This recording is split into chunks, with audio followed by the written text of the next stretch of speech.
அனைவருக்கும் வணக்கம். Group 2 2A preliminary examination எல்லாமே எழுதி முடிச்சிட்டோம். பல்வேறு குழப்பங்கள், பல்வேறு தயக்கங்கள், பல்வேறு விதமான விசாரணைகள் அப்படின்னு தொடர்ந்து நம்ம இன்னும் அந்த மனநிலையிலிருந்தே வரல. மிகப்பெரிய தமிழ்நாட்டின் மிகப்பெரிய தேர்வு திருவிழா அப்படின்னு சொல்லக்கூடியது குரூப் 4ம் குரூப் 2 தான். அதில் இந்த வருஷத்தோட பெரிய எக்ஸாம், கடைசி எக்ஸாம் அப்படின்னு சொல்லக்கூடியது குரூப் 2. அது நடந்து முடிஞ்சிருக்கு. இப்போ நமக்கு தீபாவளி சமயத்தில் இருக்கிறோம். தீபாவளி வந்துருச்சு. தீபாவளி அப்படிங்கிறது உண்மையிலே தீப ஒளி திருநாள், எல்லோருடைய வாழ்க்கையிலும் ஒளியேற்றுவதற்காக அப்படின்னு எல்லாரும் நம்ம கொண்டாடிட்டு இருக்கிற ஒரு திருநாள், மகிழ்ச்சியான ஒரு திருநாள். ஆனால் உண்மையிலேயே போட்டித் தேர்வு எழுதக்கூடிய மாணவர்களுக்கு தீபாவளி அப்படிங்கிறது உண்மையான தீபாவளி எப்போ அப்படின்னா, தாங்கள் எண்ணியவாறு ஒரு அரசு பணியை பெற்று அந்த அரசு பணியில் உட்கார்ந்து ஒரு மாதம் சம்பளம் வாங்குகிற அந்த தேதி தான் உண்மையான ஒரு தீபாவளி. அப்போ இந்த வருஷம் வந்து ஏற்கனவே நடந்த இந்த குரூப் 2 2Aல இந்த வருஷம் நடந்த கவுன்சிலிங் எல்லாமே பாஸ் பண்ணி அவங்க எக்ஸாமுக்கு அந்த எக்ஸாம் எல்லாமே கிளியர் பண்ணி இன்றைக்கி கவர்மெண்ட் சர்வீஸில் போய் உட்காந்துட்டு இந்த வருஷத்தில் சர்வீஸை ஸ்டார்ட் பண்ணவங்களுக்கு உண்மையிலேயே இதுதான் தலை தீபாவளி மாதிரியான ஒரு கொண்டாட்டம் இருக்கும். ஸோ அவங்க அந்த தீபாவளியை மகிழ்ச்சியாக கொண்டாடுவாங்க. ஆனால் இப்போ இந்த எக்ஸாமை எழுதி முடிச்சுட்டு நம்ம வந்திருக்கிறோம். நமக்கு எல்லாருக்குமே மகிழ்ச்சியான தீபாவளியாக இருக்குமா அப்படின்னா, ஒரு இந்த கவர்மெண்ட் ஆன்சர் கீ ரிலீஸ் பண்ணதுக்கப்புறம் ரொம்ப சேஃபான ஒரு மார்க், ஒரு 160, 155, ஒரு 150+ அந்த மாதிரி இருக்கிறப்ப நமக்கு ஓகே, ஓரளவுக்கு அடுத்த எக்ஸாமுக்கு போகலாம் அப்படிங்கிற மாதிரியான ஓரளவுக்கு ஒரு உறுதித்தன்மையாவது நமக்கு கிடைக்கும். அதை தாண்டி இந்த எக்ஸாமினேஷனுடைய இந்த குரூப் 2 2Aவில் வந்து இந்த கவர்மெண்ட் கீ ரிலீஸ் ஆனதுக்கப்புறம் ஒரு பார்டரில் இருக்கிற மாதிரி இருக்குது. எனக்கு இது வருமா உறுதியாக தெரியல, வராதா அதுவும் உறுதியாக தெரியல, எனக்கு கிட்டத்தட்ட ஒரு பார்டரில் இருக்குது சார் இருக்கிற ஒருத்தங்களுக்கு இந்த தீபாவளியை ஒரு துளி கூட கொண்டாடவே முடியாது. அது உண்மையிலேயே அந்த மனப்பதட்டம் அது அப்படி தான் இருக்கும். அதுதான் இயல்பு. ஸோ உங்களில் ஒருவனாக இருந்து சொல்கிறேன், இதையெல்லாம் கடந்து தான் எல்லா பெரிய வெற்றியாளர்களும் வெற்றியை சுவைத்திருக்கிறார்கள் அப்படிங்கிறத மட்டும் மனசில் வச்சுக்கோங்க. இந்த பயத்தையும் இந்த பதற்றத்தையும் இந்த தயக்கத்தையும் இந்த தடைகளையும் தாண்டாமல் நமக்கு அரசு பணி அப்படிங்கிற ஒரு பெரிய அங்கீகாரம் மிக எளிதாக கிடைத்து விடாது அப்படிங்கிறத மைண்டில் வச்சுட்டு இதை கடந்து வாங்க. அதை அக்செப்ட் த ரியாலிட்டி அப்படிங்கிறதான் இந்த 2 2Aல இந்த எக்ஸாம் எழுதி முடிச்சிருக்கிறவங்களுக்கு எல்லாத்துக்குமே நான் ஃபஸ்ட்டு சொல்லக்கூடிய விஷயம், அக்செப்ட் த ரியாலிட்டி. இன்றைக்கி நீங்கள் என்ன எக்ஸாம் எழுதியிருக்கீங்களோ அது உண்மை, என்ன மார்க்கு இந்த ஆஸ் பர் த கவர்மெண்ட் கீ இப்போ உங்களுக்கு என்ன வருதோ அதுவும் உண்மை. அதை தாண்டி இந்த தேர்வுக்குள்ளே உள்ள வருமா வராதா அப்படிங்கிறதுக்கு பின்னாடி ஏகப்பட்ட ஃபேக்டர்ஸ் இருக்குது. ஒரு விஷயத்தை ரொம்ப ஸ்ட்ராங்காக நம்புங்க, போட்டித் தேர்வு எழுதக்கூடிய மாணவர்களுக்கு வெற்றி தோல்வி அப்படிங்கிற ஒரு விஷயம் கிடையவே கிடையாது என்றைக்குமே. ஏன்னா வெற்றி அப்படிங்கிறது இன்னும் இன்னைக்கு இந்த வருஷம் 600 வேகன்சி கொடுத்துருக்காங்களா, அடுத்த வருஷம் 1000 வேகன்சி கொடுத்தா இன்னும் 500 பேர் கூடுதலாக வருவாங்க, 5000 வேகன்சி கொடுக்குறப்ப இன்னும் நிறைய பேர் வருவாங்க. அப்போ நம்ம எல்லாருமே வெற்றியாளர்கள் தான், தீவிரமாக படிக்கக்கூடிய எல்லோரும் வெற்றியாளர்கள் தான். ஆனால் இந்த முறை இருக்கக்கூடிய பணியிடத்தில் நாம் இந்த அடுத்த ஸ்டேஜுக்கு போவோமா போக மாட்டோமா அப்படிங்கிறத மட்டும்தான் நமக்கு இங்கே இருக்கிற ஒரு முக்கியமான டவுட். ஓகே, இப்போ நமக்கு இந்த எக்ஸாமினேஷன் முடிஞ்சதுக்கப்புறம் இந்த கட் ஆஃப் ப்ரெடிக்ஷன் அப்படிங்கிறது ஒரு பெரிய விஷயமா இருக்குது. ஒன்று, நீங்கள் எழுதின மதிப்பெண்களை, நீங்கள் சரியாக எழுதின கேள்விகளை உங்களுடைய அறிவுக்குட்பட்டு நீங்களே ஒரு சுய பரியோதனை செஞ்சு பார்க்குறப்ப போன வருஷம் இந்த மார்க் வாங்கினவங்களாம் எக்ஸாம் எழுதுனாங்க, மெயின்ஸ் எழுதுனாங்க அப்படிங்கிறது உங்களோட சர்க்கிளில் நிறைய பேருக்கு தெரியும்.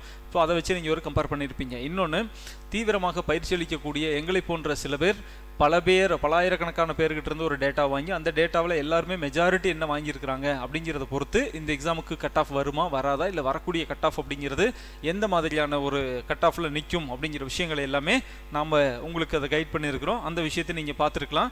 அப்போ இந்த எக்ஸாமை பொறுத்த வரைக்கும் இந்த கட் ஆஃப் வரலாம் அப்படிங்கிறதுக்கும் இந்த கட் ஆஃப் வராது அப்படிங்கிறதுக்கும் there is no scientific data. இதுதான் நான் சொன்னதுக்கு இதை தாண்டி வராது அப்படி இல்லை.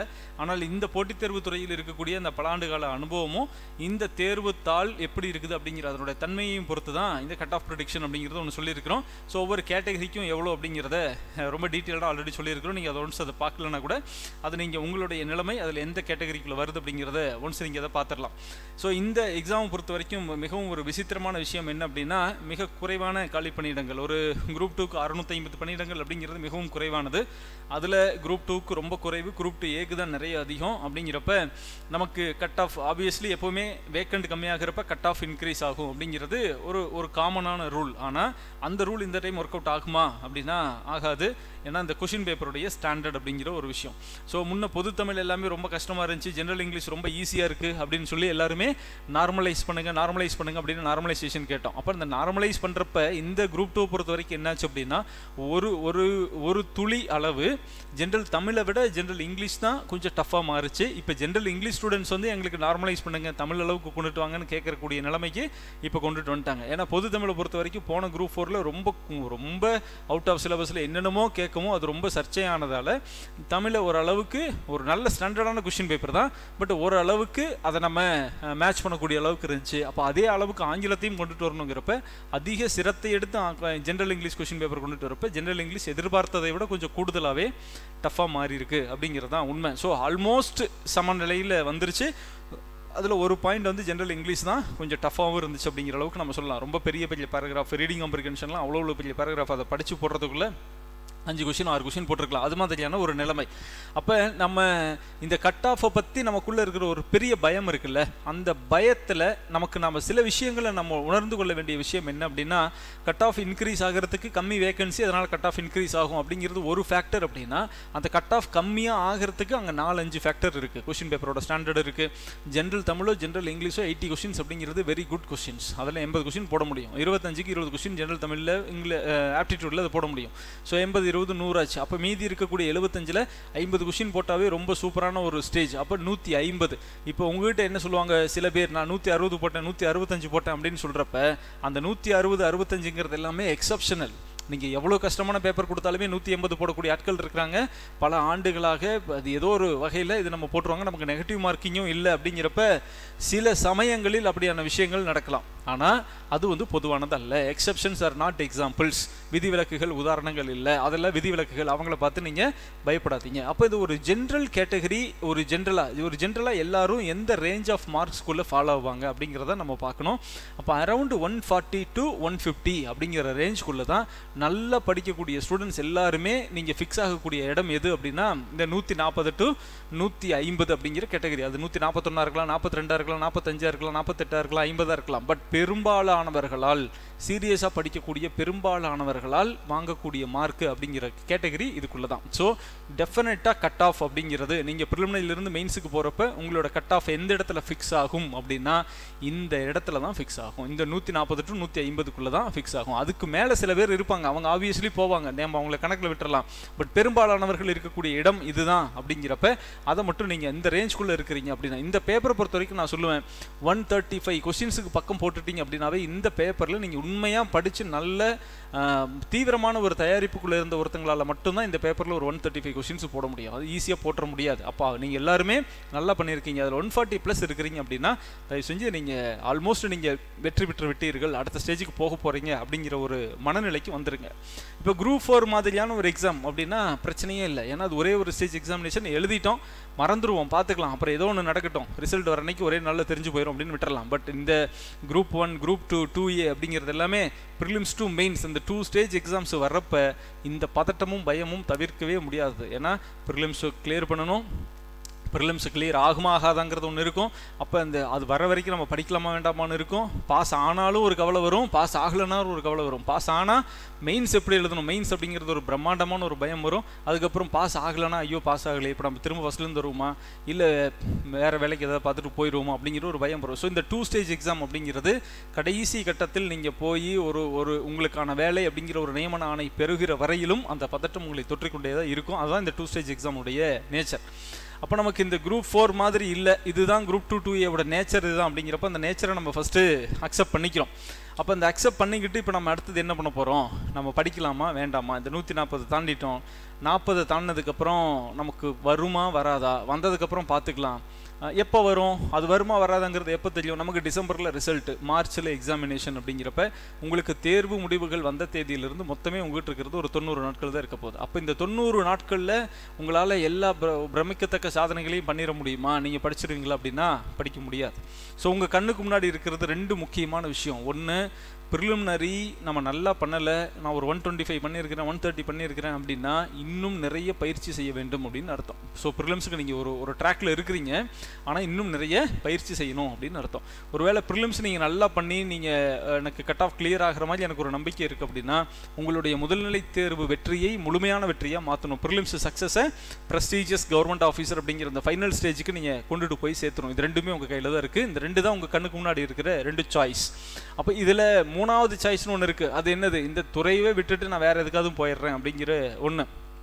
ஸோ எப்போவுமே அரசு பணி அப்படிங்கிறது வெறும் ஊதியம் ஈட்டும் பணி அப்படிங்கிறதாக மட்டும் பார்த்துருந்தா இந்த அரசு பணியில் பெறக்கூடிய ஊதியத்தை ஆயிரக்கணக்கான வேலைகள் இருக்குது, அதில் நம்மளால் அந்த ஊதியத்தை நம்ம ஈட்ட முடியும். ஆனால் அதை தாண்டி ஏதோ ஒரு வகையில் ஒரு அர்ப்பணி உணர்வுடன் நான் ஒரு வேலை செய்யணும், மக்களுடன் கலந்து வேலை செய்யணும், அரசின் திட்டங்களை கொண்டுட்டு போகக்கூடிய ஒரு முக்கியமான கருவியாக நானும் இருக்கணும், இல்லை இந்த அரசு நிர்வாகம் எப்படி செயல்படுதுங்கிறத பார்க்கக்கூடிய ஒரு விருப்பம் இருக்குது, இந்த அரசு நிர்வாகத்தில் நானும் ஒரு அங்கமாக இருக்கணும். அப்படி பல்வேறு காரணங்கள், ஏதோ ஒரு காரணம் உங்களை உந்தி தள்ள தான் நீங்கள் இந்த அரசு பணிக்கான பயிற்சிக்குள்ளே வந்திருப்பீங்க. அப்போ இந்த கவர்மெண்ட் எக்ஸாமுக்குள்ளே வரணும், கவர்மெண்ட் ஆஃபீஸர் ஆகணும் அப்படிங்கிற ஒரு தாட் ஏதோ ஒரு இடத்துல உங்களுக்குள்ளே தொடங்கியிருக்கும்ல, அந்த தாட் இன்னமும் உயிரோடு இருக்குது அப்படின்னா நீங்கள் தொடர்ந்து இந்த பாதையில் பயணம் பண்ணுங்கள். இல்லை சார் நான் ஏதோ ஒரு வேலை, அந்த வேலையில்னா இந்த வேலைக்கு எனக்கு ஒரு பொருளீட்டக்கூடிய ஒரே ஒரு வாய்ப்பாக மட்டும்தான் இதை நான் பார்த்தேன் அப்படிங்கிறப்ப நீங்கள் ஆட்டோமேட்டிக்காக டிமோட்டிவேட் ஆவீங்க. அப்போ நீங்கள் திரும்ப இன்னொரு முறை உங்களை சுய பரிசோதனை செய்து கொள்ளுங்கள். நாம் அரசு பணியில் தொடர போகிறோமா, அரசு பணி அப்படிங்கிற இலக்கை நோக்கி ஓட போகிறோமா, இல்லை நமக்கு நம்ம சோல் பர்பஸ் அது ஒன்றும் பெருசாக இல்லை, நம்ம வேறு வேலை பார்க்க போகிறோமாங்கிறது அது உங்களை உள்ளார்ந்து நீங்கள் எடுக்க வேண்டிய முடிவு அப்படிங்கிற ஒரு விஷயத்தை மட்டும் மைண்டில் ஸ்ட்ராங்காக வச்சுக்கோங்க. ரொம்ப முக்கியமான விஷயம் என்னென்னா, நம்ம இப்போ இந்த எக்ஸாமில் இப்போ நீங்கள் சப்போஸ் கம்மியாக மார்க் வாங்கியிருக்கீங்க, ஒரு 125 தான் வாங்கியிருக்கிறீங்க, 130 தான் வாங்கியிருக்கிறீங்க. எனக்கு இப்போ என்ன அப்படின்னா, நீங்கள் எடுத்துக்கொள்ள வேண்டிய முதல் விஷயம் அப்படிங்கிறது டேக் ரெஸ்பான்சிபிள் ஃபார் தட். நீங்கள் தானே அதற்கு பொறுப்பு அப்படிங்கிற அந்த டேக் ரெஸ்பான்சிபிள் அப்படின்னு நம்ம சொல்லுவோம். நம்ம பொதுவாக நம்ம என்ன சொல்லுவோம், நாம் ரோட்டில் போவோம், கல் இடிச்சிரும், கல்லில் நாம் இடிச்சிருவோம், பட் நம்ம என்ன சொல்லுவோம், கல் இடிச்சிருச்சு அப்படின்னு சொல்லுவோம். கல் நம்மளை இடிக்கலை, நாம தான் கல் மேலே போய் இடிச்சோம் அப்படிங்கிற அந்த விஷயத்தை மைண்டில் வச்சுக்கணும். அப்போ அந்த பொறுப்பு எடுத்துக்கணும். டேக் ரெஸ்பான்சிபிள் அப்படிங்கிறது, நீங்கள் நல்ல மதிப்பெண்கள் பெற்றிருக்கலாம், உங்களை சுற்றி நல்ல பயிற்சியாளர்கள் இருந்திருக்கலாம், உங்களுக்கு சிறந்த பயிற்சி கிடைச்சிருக்கலாம், ஆனால் நீங்கள் நல்லா படிக்கல அப்படின்னா உங்களால் டெஃபினட்டாக இதில் நல்லா ஸ்கோர் பண்ணியிருக்க முடியாது. அதே சமயத்தில் ஆனால் இந்த சமயத்தில் இப்போ நமக்கு குறைவான மதிப்பெண் வருது அப்படிங்கிறப்ப நம்ம பிற ஃபேக்டர்ஸ், எனக்கு டைம் சரியில்லை, ஜாதகம் சரியில்லை, வீட்டில் சப்போர்ட் இல்லை, அப்படி நிறைய ஃபேக்டர்ஸ் வந்திருக்கும். ஃபேக்டர்ஸ் எல்லாமே அதெல்லாம் சைடில் ஒரு அலைன்டு தான். ஆனால் பொதுவாக உங்களுக்கு எடுத்துக்கணும், எந்த இடத்தில் நாம் ரெஸ்பான்சிபிளாக நம்மளை எடுத்துக்கிறோமோ, சரியோ தவறோ எல்லா சூழ்நிலைகளையும் தாண்டி இன்றைக்கி வெற்றி பெற்றிருந்தாலும் அதற்கு நான் தான் காரணம், இல்லை எனக்கு வெற்றி பெறும் அளவுக்கு போதுமான மதிப்பெண் வரலை அப்படின்னாலும் நான் தான் காரணம் அப்படிங்கிற அந்த ரெஸ்பான்சிபிலிட்டி நீங்கள் ஒன்ஸ் எடுத்துக்கிட்டீங்க அப்படின்னா நீங்கள் எடுத்து வைக்கக்கூடிய அந்த ஸ்டெப் வந்து ரொம்ப சரியா இருக்கும். ஒன்ஸ் நீங்க ரெஸ்பான்சிபிலிட்டி எடுத்துட்டீங்க அப்படிங்கிறப்ப நீங்க என்ன பண்ணுவீங்க, ஆப்வியஸ்லி நம்ம படித்தோம், நிச்சயமா யாருமே ஃபெயில் ஆகிறதுக்காக படிக்க மாட்டோம், எல்லாருமே பாஸ் பண்ணணும் அப்படிங்கிறதுக்காக தான் நம்ம படித்தோம், அதுக்காக தான் நம்ம ப்ரிப்பேர் பண்ணணும். அவ்வளவு தீவிரமாக ப்ரிப்பேர் பண்ணியும் கூட நமக்கு இந்த இடத்துல இவ்வளோ மதிப்பெண்கள் வந்திருக்கு, நமக்கு இவ்வளோ மார்க் கொஸ்டின்ஸ் சரியாக போட்டிருந்தா நம்ம மெயின்ஸ் போயிடலாம் அப்படின்னு ஒரு கால்குலேஷன் இருக்குல்ல, அந்த கால்குலேஷனுக்கு நமக்கும் நடுவில் 10 கேள்விகளோ 12 கேள்விகளோ இருக்குது அப்படிங்கிற பட்சத்தில் இப்போ நீங்கள் ரெஸ்பான்சிபிளாக நீங்கள் இருந்தீங்கன்னா நீங்கள் என்ன செய்வீங்கன்னா, எந்த இடத்தில் நம்ம சறுக்கணும், ஜிஎஸ்ல சறுக்கணுமா, லாங்குவேஜ்லையா, ஆப்டிடியூட்லையா, கேர்லெஸ் மிஸ்டேக்கா, டைம் மேனேஜ்மெண்ட்டா, எந்த இடம் நமக்கு பலவீனமாக இருக்கிறது அப்படிங்கிற ஒரு விஷயத்தை நீங்கள் ஈஸியாக கண்டுபிடிச்சிருவீங்க. அப்போ இதுதான் நம்ம என்ன சொல்லுவோம்னா, தொலைஞ்ச இடத்துலையே தேடுறது அப்படின்னு நம்ம சொல்லுவோம். எந்த இடத்துல தொலைஞ்சதோ அந்த இடத்துலையே தேடணும். அது ரொம்ப கஷ்டமாக தான் இருக்கும், ஆனால் அந்த இடத்துல தான் தேடணும். சில பேர் என்ன செய்வாங்க, தொலைஞ்ச இடத்த விட்டுருவான், பக்கத்தில் இன்னொரு இடம் வெளிச்சமாக இருக்கும், வெளிச்சமாக இருக்குதுங்கிறதுக்காக அந்த இடத்துல போய் தொலைவிட்டு இருப்பாங்க. அப்போ தொலைஞ்ச இடத்துல தேடினா தான் நமக்கான பொருள் கிடைக்கும். பக்கத்தில் இருக்கிற இடம் வெளிச்சமாக இருக்குதுன்னு அங்கே போய் தேடினா நமக்கு தொலைஞ்சது எதுவுமே கிடைக்காது. அப்போ நீங்கள் டேக் ரெஸ்பான்சிபிள் அப்படின்னு நான் சொல்கிறது அதுக்கு தான். நீங்கள் பொறுப்பெடுத்துக் கொள்ளும் பொழுது உங்களுடைய தவறுகளையும் பலங்களையும் பலவீனங்களையும் நீங்கள் சுயமாக ஆராய்ந்து ஒரு முடிவுக்கு வருவீங்க. ஆனால் சில பேர், நிறைய பேர் இந்த போட்டித் தேர்வில் இருக்கிறவங்க என்ன பண்ணுறாங்கன்னா, எக்ஸாம் எழுதிட்டோம், நமக்கு தேவையான மதிப்பெண்கள் வரல அப்படின்னா தொலைஞ்ச இடத்த விட்டுட்டு வெளிச்சத்தில் போய் தேடிட்டு இருப்பாங்க. ஏன்னா அங்கே வெளிச்சம் இருக்குது அப்படின்னு. தட் மீன்ஸ் அதுக்கு மீனிங் என்னென்னா, நம்ம ஏன் ஃபெயில் ஆனோம், இல்லை ஏன் மார்க்கு கம்மியாக வந்துச்சு அப்படிங்கிற விஷயங்களை தேடாமல் இருக்கிற விஷயங்கள் வேறு என்ன பண்ணலாம், இதை விட்டுட்டு அங்கே என்ன பண்ணலாம், அவன் ஏன் பண்ணுறான், யார் மேலேயே பழி சொல்லலாமா, இல்லை இந்த இடத்துக்கு சொல்யூஷன் அங்கே போய் தேடலாம் அப்படிங்கிற வேறு இடத்துக்கு போவோம். அது ரொம்ப முக்கியம். அந்த விஷயத்தை நம்ம பண்ணிடவே கூடாது. அப்போ நீங்கள் செல்ஃப் அனலைசிஸ் பண்ணதுக்கப்புறம் உங்களுக்குன்னு ஒரு தெளிவான தேர்வு திட்டம் வந்துருச்சு, நம்ம இதை பண்ணணும், வெற்றி பெறணும்னு தான் நினச்சோம், இவ்வளோ ப்ரிப்பேர் பண்ணணும், இவ்வளோ பிளான் பண்ணணும், இந்த பிளான்லையும் இந்த எக்ஸிக்யூஷன்லையும் இந்த இடத்துல ஓட்டை இருக்குது அப்படிங்கிறது ஒன்ஸ் நீங்கள் கண்டுபிடிச்சிட்டிங்கன்னா அந்த தவறை நீங்கள் செய்யவே மாட்டீங்க. செய்த தவறை மீண்டும் ஒரு முறை செய்யாதவன் எப்போவுமே புத்திசாலி. அப்போ நீங்கள் அந்த புத்திசாலிங்கிற கேட்டகரிக்கு வந்துடுவீங்க. செய்த தவறை திரும்ப திரும்ப செஞ்சுக்கிட்டே இருந்தோம் அப்படின்னா நம்ம பெரிய முட்டாளாயிருவோம். அந்த தவறுகளை செய்யாமல் இருந்தோம் அப்படின்னா அடுத்து வரக்கூடிய தேர்வுகளை நிச்சயமாக நம்ம ஜெயிச்சிருவோம். நம்ம எடுத்துக்க வேண்டிய மொதல் ரெசல்யூஷனே அதுதான். எப்போவுமே புதிய தவறுகளை செய்பவன் வந்து பெரிய அறிவாளி. நம்ம புதிய தவறுகளை செய்ய தான் நம்ம நிறைய விஷயங்களை கற்றுக்குவோம். ஆனால் செய்த தவறுகளையே திரும்ப திரும்ப செய்யக்கூடாது. அப்போ என்ன பண்ணணும், நீங்கள் செல்ஃப் அனாலிசிஸ் பண்ணணும். உங்கள் கொஷின் பேப்பரு, உங்களோட ப்ரிப்பரேஷன் ஸ்ட்ராட்டஜி, நீங்கள் எடுத்துக்கிட்ட டைமு, போட்ட எஃபர்ட்டு, ஆக்சுவல் கொஷின் பேப்பரு, அதில் நீங்கள் பண்ணின தவறுகள், என்ன பண்ணியிருக்கக்கூடாது அப்படிங்கிற கவனிப்புகள், அதுதான் இந்த சமயத்தில் நீங்கள் செய்ய வேண்டிய ரொம்ப முக்கியமான விஷயம். இப்போ தீபாவளி லீவில் இருக்கிறோம், இந்த சமயத்தில் என்ன பண்ணலாம், ஒரு வாரமாக பரபரன்னு இருந்துச்சு, எனக்கு அது இது நிறையா அவங்க சொன்னாங்க இவங்க சொன்னாங்க, என்னென்னமோ பண்ணணும், எவ்வளோ ஒரு ஸ்ட்ரெஸ் இருந்திருக்கும். ஓகே, இப்போ ரொம்ப பொறுமையாக ஒரு ஃபுல் டேவை ஒதுக்கி இந்த தீபாவளி ப்ராஜெக்ட் தீபாவளி அப்படின்னு போட்டு எழுதுங்க. நீங்கள் என்ன தவறுகளை எல்லாம் செய்தீர்கள் ஒன்றொன்னா எழுதுங்க. எந்த தவறுகளை எல்லாம் தவிர்த்திருக்க முடியும் சொல்லுங்கள். எந்த தவறுகளை எல்லாம் தவிர்ப்பதற்கு இன்னும் பயிற்சி தேவை நோட் பண்ணுங்கள். அந்த விஷயங்கள் எல்லாத்தையும் நாம் தொடங்கணும். முதல்ல அந்த ஒரு ப்ளூ பிரிண்ட், அந்த ஒரு மேப் உங்கள் கையில் ரெடி அப்படின்னா நம்ம அடுத்தடுத்து நம்ம இந்த தேர்வுக்கான ஓட்டத்தில் ரொம்ப பக்குவப்பட்டு ஓடுவோம். எப்போவுமே இந்த அரசு பணிக்கான தேர்வு அப்படிங்கிறது உங்களை பக்குவப்படுத்தக்கூடிய ஒரு தேர்வு. இதில் இருக்கிற ஒவ்வொரு சப்ஜெக்ட்லையும் நம்ம மாஸ்டர் ஆகிறோம். நீங்கள் நாளைக்கு பாலிட்டிலையோ எக்கனாமிக்ஸ்லையோ ஜியாகிரஃபிலையோ நீங்கள் இப்போ அப்படி பயங்கர ஆழமாக படித்து நீங்கள் போய் அந்த ப்ரொஃபஸர் ஆக போகிறீங்க இல்லை.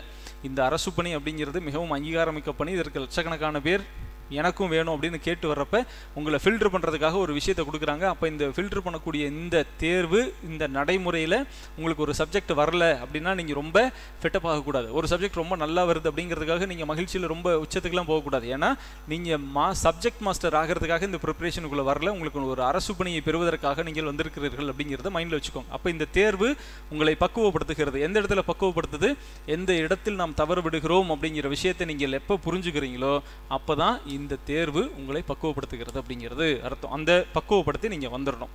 சரி, ஓகே. இப்போ நம்ம என்ன பண்ணலாம்? இப்போ எனக்கு குரூப் 2 2Aக்கு நம்ம எக்ஸாம் எழுதிட்டோம், கட் ஆஃப் அனலைசிஸ் பண்ணிட்டோம். இப்போ நமக்கு ஒரு மாதிரி இது எனக்கு வரும்னு சில சமயம் தோணுது, வராதுன்னு சில சமயம் தோணுது. ஓகே, எது வேணாலும் இருக்கட்டும். இல்லை நான் ஒரு நம்பிக்கைக்குரிய ஒரு மதிப்பெண்களை நான் பெற்றிருக்கிறேன். ஓகே, அடுத்தது என்ன அப்படிங்கிறப்ப அடுத்தது இந்த தேர்வுக்கு அரசு தரப்பிலிருந்து அடுத்த கட்டம் அப்படிங்கிறது இந்த ப்ரிலிம்ஸுக்கான ரிசல்ட் ரிலீஸ் பண்ணுவாங்க. ரிசல்ட் வந்து டிசம்பரில் வரும். அதுக்கு அடுத்தது மெயின்ஸ் அப்படிங்கிறது அடுத்த வருஷம் மார்ச் மாதம் நடக்கும். ஸோ இன்னையிலிருந்து உங்களுக்கு மினிமம் உங்களுக்கு கையில் எடுத்துக்கிட்டிங்கன்னா 60 65 நாட்கள், குறைஞ்சது 2-2.5 மாதம் உங்களுக்கு அந்த தேர்வுக்கான இந்த தேர்வு முடிவுகள் வருவதற்கான ஒரு காலம் இருக்குது. 2 மாதம் வச்சுக்கோங்க. இந்த 2 மாதம் நம்ம என்ன பண்ண போகிறோம் அப்படிங்கிறது தான் நீங்கள் வெற்றியாளரா இல்லை இந்த வெற்றி வாய்ப்பை தவறவிடக்கூடிய நபரா, இல்லை உங்களோட ஆட்டிடியூட் எப்படி இருக்குது, உங்களோட வில் பவர் எப்படி இருக்குது அப்படிங்கிறது எல்லாத்தையும் உறுதியாக காட்டக்கூடிய ஒரு இடம் அப்படிங்கிறது அடுத்து வரக்கூடிய இந்த 60 நாட்கள் தான். அப்போ இந்த 60 நாட்களில் நீங்கள் என்ன செய்ய வேண்டும் அப்படிங்கிறது ரொம்ப ரொம்ப ரொம்ப முக்கியமான ஒரு குரூஷியலான ஃபேக்டர். இதில் நான் சொல்கிறேன், இதே ஃபீல்டிலிருந்து, இதே மனநிலையிலிருந்து, இதே மாதிரி பல மனநிலைகளை கடந்து இன்னைக்கு ஆஃபீஸர் ஆனோம் அப்படிங்கிற அந்த தகுதியில் சொல்கிறேன். இயல்பாக நம்ம மனம் இப்போ என்ன சொல்லும் அப்படின்னா, ஒரு மாதிரியான ஒரு களைப்பும் ஒரு டயர்டும் இருக்கும், ஒரு அவநம்பிக்கை நம்மளை சூழ்ந்திருக்கும்.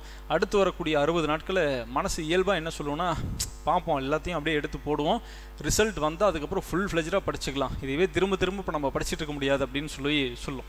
மனம் எப்பொழுதும் எளிதான விஷயங்களை தான் நம்பும், அதை நோக்கி தான் அது பயணப்படும். ஆனால் அறிவுக்கு தெரியும், இந்த 60 நாள் வேஸ்ட் பண்ணிட்டோம் அப்படின்னா நம்ம திரும்ப மீண்டு வர முடியாது அப்படிங்கிறது அறிவுக்கு தெரியும். இங்கே அறிவுக்கும் மனதுக்கும் நடுவில் ஒரு பெரிய போராட்டம் நடக்கும். அதில் மனசு ஜெயிச்சுது அப்படின்னா நீங்கள் தோற்றுருவீங்க, உங்களை அறிவு ஜெயிச்சுது அப்படின்னா நீங்கள் ஜெயிச்சிருவீங்க. உங்கள் அறிவை இதில் பயன்படுத்துங்க, அதுதான் நான் சொல்லக்கூடிய விஷயம். ஏன்னா அடுத்து வரக்கூடிய 60 நாட்கள் அப்படிங்கிறது ரொம்ப குரூஷியலான பீரியட். நீங்கள் 150+ போட்டிருக்கிறீங்க, 145+ போட்டிருக்கிறீங்க, கான்ஃபிடென்ட்டாக படிக்க. கண்டிப்பாக group 2A minimum, group 2A நிச்சயம், குரூப் 2 லட்சியம் அப்படின்னு வச்சுட்டு போயிடலாம். அதுக்கு கீழே போட்டிருக்கிறீங்க, இல்லை 140 போட்டிருக்கிறீங்க, குட், அதுவே நல்லா நீங்கள் கான்ஃபிடென்ட்டாக படிக்கலாம். அதுக்கும் கீழே போட்டிருக்கிறீங்க, எனக்கு ஒரு மாதிரி ஒரு சந்தேகம் இருக்குது அப்படின்னா அந்த சமயத்தில் நீங்கள் படிக்க வேண்டிய விஷயம், நீங்கள் செய்ய வேண்டிய விஷயம், 100% நீங்கள் வென்றதாகவே நினைத்து கொண்டு உங்களுடைய தயாரிப்புகளை தொடங்குங்கள். அடுத்த 60 நாட்களுக்கு உங்களுக்கு சொல்லக்கூடிய வெற்றி மந்திரம் அதுதான். இந்த தீபாவளிக்கு உங்களுக்கு நான் சொல்லக்கூடிய செய்தி அப்படின்னு வச்சுக்கோங்க, நீங்கள் வென்றதாகவே நினைத்து கொண்டு உங்கள் பயிற்சியை வச்சுக்கோங்க. ஏன்னா உங்களுக்கு முன்னாடி இருக்கிறது ஏதோ ஒரு காரணத்தால் உந்தப்பட்டு நீங்கள் அரசு பணிக்கு போகணுங்கிற ஆர்வம் குறையாமல் நீங்கள் இந்த இடத்துக்கு வந்திருக்கிறீங்க. வந்ததுக்கப்புறம் இப்போ நமக்கு ஒரு வேளை ப்ரிலிம்ஸ் நல்லா கிளியர் ஆகலை அப்படின்னா என்ன பண்ணுவோம்? இது நாள் வரைக்கும் 1 வருஷம் 1.5 வருஷமாக நம்ம போட்ட உழைப்பெல்லாம் அப்படியே தூக்கி போட்டுட்டு நம்ம போயிட போகிறோமா? இல்லை, நமக்கு எப்படி இருந்தாலும் திரும்ப இதே பயணத்துக்குள்ளே வரப்போகிறோம். அடுத்த வருஷம் கால்ஃபர் வரப்போகுது, குரூப் 1 நடக்க போகுது, குரூப் 2 நடக்க போகுது, 2A நடக்க போகுது, குரூப் 4 நடக்க போகுது, அடுத்த வருடம் தேர்வு நடக்க போகுது. எப்படியாவது வென்றுவிட வேண்டும் அப்படிங்கிற எண்ணம் நிச்சயமாக உங்களுக்குள்ளே இருக்கும். அப்போ நீங்கள் எப்படி இருந்தாலும் தேர்வு பயணத்துக்குள்ளே போக போகிறீங்க. இப்போ உங்கள் கண்ணுக்கு முன்னாடி என்ன இருக்கு? ப்ரிலிம்ஸ் பாஸ் பண்ணா மெயின்ஸ் எழுத போறீங்க. சப்போஸ் ப்ரிலிம்ஸ் வரல அப்படின்னா அடுத்த ப்ரிலிமினரிக்கு நீங்க படிக்க போறீங்க. இந்த ரெண்டுக்குமே மெயின் என்ன, பேஸ் என்ன அப்படின்னா படிக்கணும், அவ்வளவுதான். படிக்கணுங்கிறது தான் பேஸ். அப்போ நீங்கள் என்ன அடுத்த 60 நாட்கள் ஓய்வு காலமோ அடுத்த 60 நாட்கள் வந்து உங்களுக்கு ப்ரிப்பரேட்டரி பீரியடெல்லாம் ஒன்றும் கிடையாது. நீங்கள் தொடர்ந்து படித்து கொண்டே இருக்க வேண்டியது தான். அப்போ இந்த இடத்துல எனக்கு கட் ஆஃப் கொஞ்சம் டவுட்டாக இருக்குது சார், எனக்கு பார்டரில் இருக்குது, வருமா வராதான்னு டவுட்டாக இருக்குது அப்படிங்கிறவங்களுக்கு உங்களுக்கு சொல்லக்கூடிய ஒரே ஒரு விஷயந்தான், குரூப் 2 மெயின்ஸை ஃபோக்கஸ் பண்ணாதீங்க. குரூப் 2 மெயின்ஸ் அப்படிங்கிறது முழுக்க எழுத்து பயிற்சிக்கான ஒரு களம். அங்கே நிறைய ஃபேக்ட்ஸ் தேவையில்லை, நிறைய ஃபேக்சுவல் நாலேஜ் தேவையில்லை. அது எழுதி பயிற்சி பண்ணுவதற்கான ஒரு களம். அதுக்கான டாக்டிக்ஸே வேறு, கம்ப்ளீட்டாக வேறு. அப்போ நான் உங்களுக்கு என்ன சொல்கிறேன், 100% உங்கள் கவனத்தை குரூப் 2A மெயின்ஸில் செலுத்துங்க. குரூப் 2A மெயின்ஸ் ஃபுல் ஃபோக்கஸ்டாக நீங்கள் இந்த அடுத்து வரக்கூடிய 2 மாதம் 6 மாதம் அப்போ நீங்கள் சார் ரிசல்ட்டு அப்படின்னு உடனே நீங்கள் வருவீங்க. நான் தான் சொல்கிறேன், நீங்கள் வென்றதாகவே நினைத்து கொண்டு படியுங்கள். 100% நீங்கள் வெற்றி பெற்று விட்டீர்கள், உங்களுக்கு ரிசல்ட் வந்துருச்சு, நான் குரூப் 2A பாஸ் பண்ணிட்டேன், நான் குரூப் 2A எழுத போகிறேன் அப்படிங்கிற முழுமையான மனநிலையோட குரூப் 2A மெயின்ஸ்னு ஒரு புதுசாக ஒரு தனி நோட்டை போட்டு நீங்கள் அதுக்கான ப்ராக்டிஸை வந்து நீங்கள் ஆரம்பிங்க. அப்போ நீங்கள் குரூப் 2A ப்ராக்டிஸ் ஆரம்பிக்கிறப்ப இப்போ என் கையில் வந்து syllabus group 2A mains syllabus இருக்குது. நீங்கள் இந்த சிலபஸ் எடுங்க. இந்த குரூப் 2 நான் என்ன சொன்னேன், ப்ரிலிமினரி பாஸ் ஆனால் ப்ரிலிம்ஸ் சக்ஸஸை நம்ம ஃபைனல் சக்ஸஸாக கன்வெர்ட் பண்ண போகிறோம். சப்போஸ் ப்ரிலிம்ஸ் பாஸ் ஆகலை அப்படின்னா அடுத்து வரக்கூடிய ப்ரிலிம்ஸுக்கு நம்ம பாஸ் பண்ண போகிறோம். இப்போ நான் என்ன சொல்கிறேன், இந்த 60 நாட்களை நீங்கள் எதை பற்றின சிந்தனையும் இல்லாமல் முழுக்க உட்காந்து நீங்கள் குரூப் 2Aவை படிங்க. குரூப் 2A படிக்கிறப்ப நமக்கு என்ன நடக்கும் அப்படின்னா, குரூப் 2Aவை நீங்கள் நல்லா படிக்கிறீங்க, உங்களுக்கு ரிசல்ட் நல்லா வந்துருச்சு அப்படின்னா ரொம்ப ஸ்ட்ராங்காக மற்றவங்களோட நீங்கள் போட்டியில் முன்னாடி இருப்பீங்க. நீங்கள் அழகாக அடுத்த ப்ரிப்பரேஷனுக்குள்ளோ நீங்கள் இந்த குரூப் 2Aல உறுதியாக நீங்கள் வெற்றியை நோக்கி நீங்கள் ரொம்ப திடமாகவும் நம்பிக்கையாகவும் ரொம்ப ஸ்ட்ராங்காகவும் பயணப்பட்டு போயிட்டே இருப்பீங்க. ஒருவேளை உங்களுக்கு ரிசல்ட் வரல, அப்போ என்ன பண்ணுவோம், அப்போ குரூப் 2A ரிசல்ட் வரலன்னா நீங்கள் குரூப் 2A மெயின்ஸுக்காக படித்த இந்த விஷயங்கள் அப்படியே உங்களுடைய குரூப் 1 குரூப் 2 ப்ரிலிம்ஸுக்கு பயங்கரமாக சப்போர்ட் ஆகும் அப்படிங்கிற விஷயத்தை புரிஞ்சுக்கோங்க. இப்போ நமக்கு குரூப் 2A பொறுத்த வரைக்கும் மொத்தமாக இருக்கிறது நமக்கு 5 units.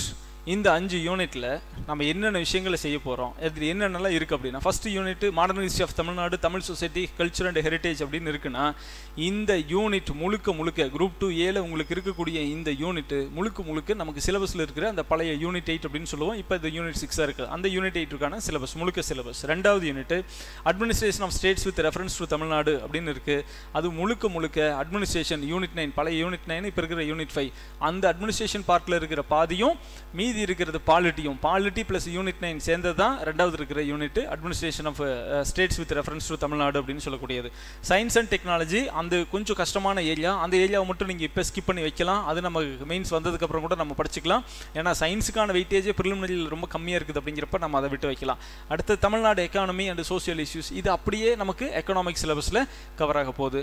Geography of environment, geography of Tamil Nadu, environment, biodiversity, disaster management அப்படிங்கிறது இதில் பாதி சிலபஸ் பல யூனிட் 9. தட் மீன்ஸ் இப்போ இருக்கிற யூனிட் 5 ப்ளஸ் மீதி இருக்கிறது தமிழ்நாடு ஜியாகிரஃபி.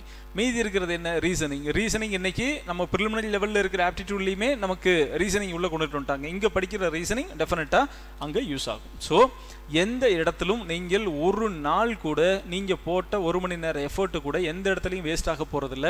2-in-1 பண்ண போகிறீங்க. நீங்கள் நல்லா படித்து ப்ரிப்பேர் பண்ணுறப்ப அது அட்டகாசமாக குரூப் 2A மெயின்ஸுக்கு உங்களுக்கு ஃபுல்லாக ஹெல்ப் பண்ண போகுது. அதே சமயத்தில் ஒருவேளை மெயின்ஸுக்கு ப்ரிலிமினரி ரிசல்ட் கிளியர் வரல அப்படின்னா, முழு மூச்சாக அரசு பணியை பெற்றாக வேண்டும் அப்படின்னு வந்த ஒருத்தன் எப்போவுமே நடுவழியில் விட்டுட்டு போக மாட்டான். பயணத்தை பாதியில் கைவிடுபவன் பயணத்தை தொடங்காமல் இருப்பதே சிறந்தது அப்படிங்கிறத நான் எப்போவுமே சொல்லுவேன். அப்போ பாதி தூரம் வந்துட்டோம், இந்த பயணத்தை கைவிடாமல் நம்ம தொடர்ந்து வெற்றியை நம்ம அடையணும் அப்படிங்கிறப்ப மீதி இருக்கிறத நம்ம தொடரதான் போகிறோம். தொடரணும் அப்படின்னா நமக்கு ஏற்கனவே ஏதோ ஒரு இடத்துல ப்ரிலிமினரி லெவலில் நமக்கு நல்லா ஸ்ட்ராங்காக படிக்காதனால தானே நமக்கு ப்ரிலிம்ஸ் இப்போ வரல. அப்போ அந்த ப்ரிலிமினரியில் இருக்கிற போர்ஷனை நம்ம மெயின்ஸ் லெவலில் ரொம்ப டெப்த்தாக படிக்கிறப்ப அது டெஃபினட்டாக அது நீங்கள் உங்களோட ப்ரிலிமினரிக்கு 100% ஹெல்ப்ஃபுல்லாக இருக்க போகிற ஒரு விஷயம். ஸோ அப்போ என்ன பண்ணணும், தொடங்குங்கள். அதுதான் ஸ்டார்டிங் பாயிண்ட். அதுக்கு நல்ல நாலு கோல் எல்லாமே பார்க்குறதில்ல. நல்லோருக்கு இல்லை நாளும் கோலும். எந்த விஷயம் ஒரு நல்ல விஷயத்தை செய்யறதுக்கு, ஒரு ஆக்கப்பூர்வமான விஷயத்தை செய்யறதுக்கு எந்த விதமான காரணிகளும் தடைகளும் இல்லை. அதை காரணமாக வச்சுட்டு இருக்கிறது பெரிய முட்டாள்தனம். இன்றே தொடங்குங்கள் அப்படிங்கிறதான் நான் சொல்லுவேன். ஒன்றே செய்யுங்கள், அதை நன்றே செய்யுங்கள், அதை இன்றே செய்யுங்கள் அப்படிங்கிற ஒரு விஷயத்தை மைண்டில் வச்சுக்கிட்டு இம்மீடியட்டாக அடுத்த 60 நாட்களுக்கான இலக்கு எடுத்து வைங்க. குரூப் 2Aவோட மெயின்ஸ் சிலபஸ் மட்டும் கையில் எடுங்க. டாபிக் வைஸ் பாருங்கள், அது ப்ரிலிமினரியில் எங்கெங்கெல்லாம் ரிஃப்ளெக்ட் ஆகுதுன்னு பாருங்கள். அப்படியே டிட்டோ இப்போ நான் சொன்ன விஷயங்கள் எல்லாமே ரிஃப்ளெக்ட் ஆகும். டிக் பண்ணுங்கள். ப்ரிலிமினரியில் இருந்த சிலபஸ் தான் மெயின்ஸில் டீட்டெயில்டாக கொடுத்துருக்குறாங்க அப்படிங்கிற புரிதல் உங்களுக்கு வரும். அந்த புரிதல் வந்ததுக்கப்புறம் உங்களுக்கு நீங்கள் மெயின்ஸை வந்து மெயின்ஸுக்கான ஃபோக்கஸோடு நீங்கள் திரும்ப படிங்க. ப்ரிலிமினரியில் நீங்கள் விட்டு சென்ற பல இடங்களை பற்றின தெளிவான புரிதல் உங்களுக்கு இங்கே கிடைக்கும். சார் அதை நான் எப்படி படிக்கிறது? நான் செல்ஃபாக படிக்கிறதா, யாராவது ட்ரெயின் பண்ணி ஒரு இன்ஸ்டியூட்டில் சேர்ந்து படிக்கிறதா? அது உங்களுடைய, it is up to you, உங்களை பொறுத்தது. ஆனால் படியுங்கள். படிக்கிறது அப்படிங்கிறது அதில் எந்த எக்ஸ்கியூசஸுமே கிடையாது. முடிஞ்சால் நீங்கள் சொந்தமாக படிங்க, இல்லை அப்படின்னா வழிகாட்டுவதற்கு எங்களை போன்ற ஆயிரக்கணக்கான பேர் இருக்கிறோம். அந்த வழிகாட்டுதலோடு படியுங்கள், சரியாக படிங்க, ஆழமாக படிங்க. மெயின்ஸ் பர்ஸ்பெக்டிவில் படிக்கிறப்ப டெஃபினட்டாக உங்களுக்கு அது மெயின்ஸுக்கு ஹெல்ப்ஃபுல்லாக இருக்கும். ஒருவேளை மெயின்ஸுக்கு கிளியர் ஆகலை அப்படின்னாலும் அடுத்து வரக்கூடிய ப்ரிலிம்ஸ் உங்களுக்கு மிஸ் ஆகவே ஆகாது. பட் என்ன முக்கியம் அப்படின்னா இந்த 60 நாட்கள் அப்படிங்கிற இந்த டைம் அப்படிங்கிறது உங்களுடைய கேம் சேஞ்சர் அப்படிங்கிறது ரொம்ப முக்கியம். அதை நல்லா மைண்டில் வச்சுக்கோங்க. அடுத்து வரக்கூடிய 60 நாட்களை முறையாக பயன்படுத்துவர்கள் மட்டும்தான் அடுத்த ஆண்டின் வெற்றியாளர்கள். அது மெயின்ஸில் வெற்றியாளர்களோ அல்லது பிரிலிமினரியில் வெற்றியாளர்களோ. ஆனால் அடுத்து வரக்கூடிய இந்த 60 நாட்களை மிக முறையாக பயன்படுத்துகிற யாரும் நிச்சயமாக தோற்று போக மாட்டீங்க. அதை மட்டும் மைண்டில் வச்சுக்கோங்க. Time is matters. டைம் தான் மேட்டர். ஏன்னா இந்த உலகத்தில் யாருக்குமே எந்த பாகுபாடும் இல்லாமல் எல்லோருக்கும் வழங்கப்பட்டிருக்கிற, சமமாக வழங்கப்பட்டிருக்கிற ஒரு ரிசோர்ஸ், ஒரு வளம் அப்படின்னு சொன்னால் காலம். அந்த காலத்தை நீங்கள் சரியாக பயன்படுத்துனீங்க அப்படின்னா காலம் உங்களை கோபுரத்தில் வைக்கும். அந்த காலத்தை நீங்கள் சரியாக பயன்படுத்தலை அப்படின்னா அதற்கப்புறம் வெற்றி அப்படிங்கிறது எட்டி பார்க்க முடியாத ஒரு பெரிய கனவாக மாறி போயிடும். அதனால் எதை இழந்தாலும் பெற்றுவிடலாம். அடுத்து வரக்கூடிய இந்த 60 நாட்கள் நீங்கள் இழந்து விட்டால் அடுத்தது நீங்கள் ஒருவேளை ப்ரிலிம்ஸை கிளியர் பண்ணால் கூட அடுத்து மெயின்ஸ் அப்படிங்கிறது உங்களுக்கு ரொம்ப சிரமமாக போயிடும், படிக்க முடியாது. அடுத்து வரக்கூடிய, ஏன்னா அடுத்தது கிறிஸ்மஸ் வரும், அடுத்தது பொங்கல் வரும், ஹாலிடே வரும், அடுத்தது எக்ஸாம் வந்துடும். 3வது ஹாலிடே மாதிரி டக்குன்னு எக்ஸாம் வந்துடும். உங்களால் திணறிடுவீங்க. அந்த இடத்துல உங்களால் எதையுமே ஃபோக்கஸ் பண்ண முடியாமல் போயிடும். அதனால் ஒரு துளி கூட சந்தேகம் இல்லாமல் வெற்றி பெற்றதாகவே நினைத்து கொண்டு, ரிசல்ட் உங்களுக்கு வந்துருச்சு, நான் தான் உங்களுக்கு ரிசல்ட் அனௌன்ஸ் பண்ணேன், நீங்கள் எல்லாருமே ப்ரிலிமினரி பாஸ் ஆகிட்டீங்க அப்படிங்கிற அந்த மனநிலையுடன் நீங்கள் 2-2A மெயின்ஸுக்கு வந்து படிங்க. அப்போ இந்த 2-2A வழிகாட்டுதல் ஏதாவது நீங்கள் கொடுப்பீங்களா சார் அப்படின்னா, ரொம்ப தீவிரமான இன்டென்சிவான ஒரு ட்ரைனிங் ப்ரோக்ராம் அப்படிங்கிறது இங்கே சிக்ஷாவில் இருக்குது. ஸோ கீழே டிஸ்கிரிப்ஷனில் உங்களுக்கு அதுக்கான டீட்டெயில்ஸ் எல்லாமே இருக்கும், நீங்கள் அதை பாருங்கள். லாஸ்ட் டைம் குரூப் 2ல் ஸ்டேட் ரேங்க் 2 அனுநந்தினி நம்ம ஸ்டூடெண்ட்டு. ஸோ அவங்களோட டெஸ்டிமோனியல்ஸ்லாம் இருக்கும், எப்படி அவங்க படித்தாங்க, எவ்வளோ டிட்டர்மெண்ட்டாக படித்தாங்க. 3-4 வருடங்கள் தொடர்ந்து வெற்றி கை நழுவி போன பிறகு கடைசி வெற்றி, கடைசியில் அவங்க அடுத்து குரூப் 1 ரொம்ப தீவிரமாக இந்த குரூப் 1 மெயின்ஸ் படிச்சுட்டு இருக்காங்க. ஸோ மிக தீவிரமாக படிச்சுட்டு இருக்கிறப்ப இந்த கடந்த 3 வருடங்களை அவங்க எப்படி கடந்து வந்தாங்க, அந்த கடந்து வரத்துக்கு முன்னாடி என்னென்ன சவால்களை சந்தித்தார்கள், கடைசியில் ஒரு பிரம்மாண்டமான வெற்றியை, ஒரு நினைவு கூறத்தக்க ஒரு வெற்றி. ஸ்டேட் ரேங்க் 2 அப்படிங்கிறது ரொம்ப முக்கியமான விஷயம். ஸ்டேட் ரேங்க் 1 வாங்கினவங்க ஆல்ரெடி குரூப் 1 எடுத்துட்டதால ஆக்சுவலாக நம்ம ஸ்டூடெண்ட் அனுநந்தினி தான் ஸ்டேட் ரேங்க் 1. அப்போ ஸ்டேட் ரேங்க் 1 வாங்குற அளவுக்கு ஒரு ப்ரிப்பரேஷனை அவங்களை நாங்கள் எப்படி தயார்படுத்தணும், இல்லை அவங்க எப்படி தயாரானாங்க அப்படிங்கிற விஷயம் எல்லாமே உங்களுக்கு பேசியிருக்காங்க. அந்த விஷயங்கள் எல்லாம் பின்னாடி போய் பாருங்கள். அப்போ உங்களுக்கு சில சிமிலாரிட்டிஸ் இருக்கும். எஸ், நம்ம என்ன ஃபீல் பண்ணோமோ அதே மாதிரி இவங்களும் ஃபீல் பண்ணியிருக்காங்க, நம்ம எங்கே லேக் ஆனமோ அதே மாதிரி இவங்களும் லேக் ஆகிருக்கிறாங்க அப்படிங்கிற விஷயமெல்லாம் உங்களுக்கு பிடிபடும். ஏதாவது ஒரு இடத்திலிருந்து ஒன்றை கற்றுக்கொள்ளலாம், ஏதாவது ஒரு இடத்திலிருந்து ஒன்றை பெற்றுக்கொள்ளலாம். அது யாரிடத்திலும் எவரிடத்திலும் எந்த இடத்திலிருந்து வேண்டுமானாலும் உங்களுக்கு கிடைக்கலாம். அதுதான் ரொம்ப முக்கியமான விஷயம். அப்போ அதிலிருந்தெல்லாம் பாசிட்டிவான சில விஷயங்களை எடுத்துக்கிட்டு நீங்கள் தொடர்ந்து படிக்க ஆரம்பிங்க. அப்போ தொடர்ந்து இந்த குரூப் 2-2A சம்பந்தமான விஷயங்கள் உங்களுக்கு 1 by 1 உங்களுடைய பயிற்சிக்கு என்னென்ன தேவையோ உபயோகமான அத்தனை விஷயங்களுமே இங்கே பகிரப்படும். அப்போ மிக தீவிரமான பயிற்சி வேணும். குரூப் 2A மெயின்ஸை நான் அடித்து தூக்கணும் சார், இந்த டைம் நான் மிஸ்ஸே ஆகக்கூடாது, இந்த டைம் நான் அடுத்த ஸ்டேட் ரேங்க் நான் வாங்கணும் அப்படின்னு நினைக்கிறீங்களா? தீவிரமான ஒரு பயிற்சி இருக்குது, அதில் சேர்ந்துருங்க. நான் 150+ நல்லா வாங்கியிருக்கேன் சார், டெஃபினட்டாக குரூப் 2 வந்துடும், எனக்கு ரிட்டன் ப்ராக்டிஸ் தான் எனக்கு பிரச்சனையாக இருக்குது, நான் ரிட்டன் ப்ராக்டிஸ் நல்லா பண்ணணும். 2க்கான ஒரு அதிதீவிரமான பயிற்சி இருக்குது, டிஸ்கிரிப்ஷன் அதுக்கான டீட்டெயில்ஸ் இருக்குது, அதில் சேர்ந்து பயணியுங்கள். அது உங்களுக்கு பயங்கரமாக ஹெல்ப்ஃபுல்லாக இருக்கும். எப்பாடுபட்டாவது படியுங்கள், எப்பாடுபட்டாவது உடனே தொடங்குங்கள். எந்த இடத்துலையும் தோல்வி மனப்பான்மையை உங்கள் கையில் வச்சுக்கிட்டே இருக்காதீங்க. அதை தூக்கி போட்டுட்டு வென்று விட்டோம், நிச்சயமாக நம்ம இறுதி வெற்றியை பெறுவோம் அப்படிங்கிற முழுமையான நம்பிக்கையுடன் இந்த பயிற்சியை தொடங்குங்க. அடுத்து வரக்கூடிய 60 நாட்கள் உங்கள் வாழ்க்கையின் பொன்னான நாட்கள். அதை வேஸ்ட் பண்ணிடாமல் முழுமையான பயிற்சியில் அதை உங்களை அர்ப்பணிங்க. நிச்சயமாக நீங்கள் ஜெயிப்பீங்க. உங்கள் அத்தனை பேருக்கும் வாழ்த்துக்கள்.